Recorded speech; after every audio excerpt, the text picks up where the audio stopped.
la duchesse de Sussex a revendiqué la victoire dans sa bataille pour la vie privée hier après que des juges de haut rang ont décidé qu'un journal n'aurait pas dû publier une lettre qu'elle avait envoyée à son père Thomas. Meghan, 40 ans, a déclaré que son succès devant la cour d'appel était un triomphe pour tous ceux qui ont déjà eu peur de défendre ce qui est juste. L'épouse du prince Harry a pris des mesures contre l'éditeur du Mail on Sunday pour des articles basés sur la lettre écrite peu de temps après leur mariage de conte de fées en 2018. Elle a affirmé que Associated Newspapers Limited avait violé sa vie privée et ses droits d'auteur en utilisant les mots qu'elle avait écrits à Thomas, 77 ans. Confirmant une décision antérieure, le juge d'appel principal Sir Geoffrey Vos a conclu hier qu'il n'était pas nécessaire de publier la moitié du contenu de la lettre. Mais les avocats des Associated Newspapers Limited envisagent une contestation devant la Cour suprême dans une affaire qui, selon eux, soulève des questions quant à la crédibilité de la duchesse. À un moment donné, Meghan s'est excusée auprès du tribunal après avoir admis qu'elle avait donné des informations trompeuses sur ses relations avec les écrivains. Mais dans son jugement, Sir Geoffrey a rejeté le demi-tour et un malheureux oubli. La duchesse a déclaré hier que sa victoire, sans précédent, refaçonnerait une industrie des tabloïds qui conditionne les gens à être cruels. Elle a ajouté, c'est une victoire non seulement pour moi, mais pour tous ceux qui ont déjà eu peur de défendre ce qui est juste. Au cours des presque 3 années qui se sont écoulées depuis le début, Jay était patiente face à la tromperie, à l'intimidation et au calcul-attaque. Les tribunaux ont demandé des comptes à l'accusé et j'espère que nous commençons tous à faire de même. Parce qu'aussi éloigné que cela puisse paraître de votre vie personnelle, ce n'est pas le cas. Demain, ce pourrait être vous. Ces pratiques néfastes ne se produisent pas. Une fois dans une lune bleue, ils sont un échec quotidien qui nous divise et nous méritons tout mieux. La décision DHIER a bloqué une contestation par le groupe de presse de la décision de la Haute Cour selon laquelle la vie privée de Meghan avait été violée.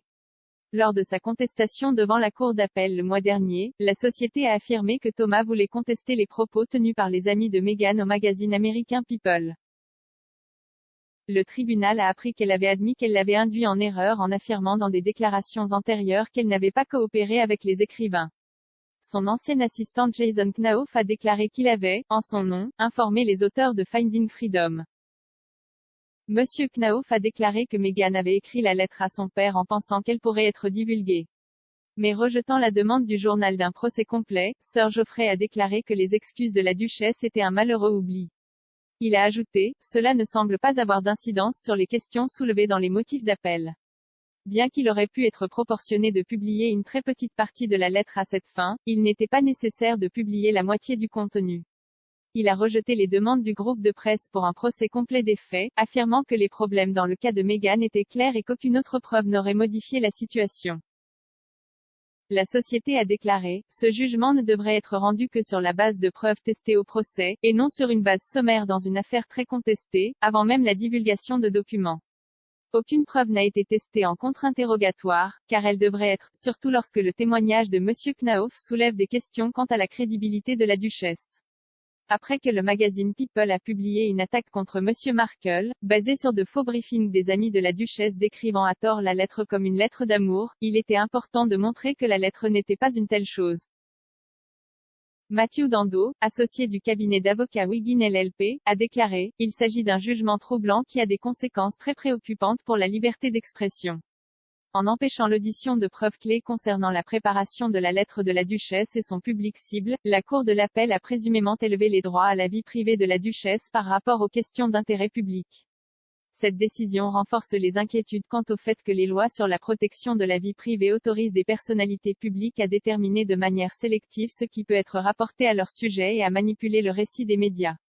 Elle crée également un dangereux précédent que quiconque conteste cela. Le statu quo peut même ne pas avoir le droit de tester correctement la preuve du demandeur devant le tribunal.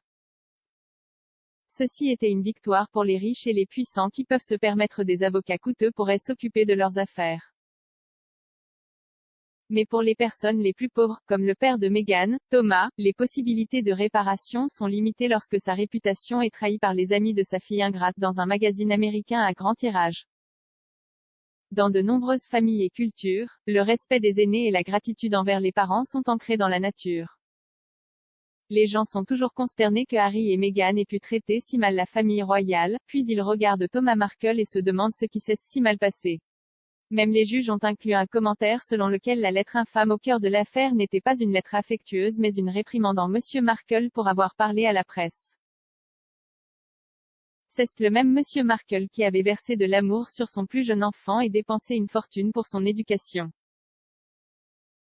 Mais au moment de son mariage élevé, il était relativement appauvri, en mauvaise santé et avait subi une opération cardiaque.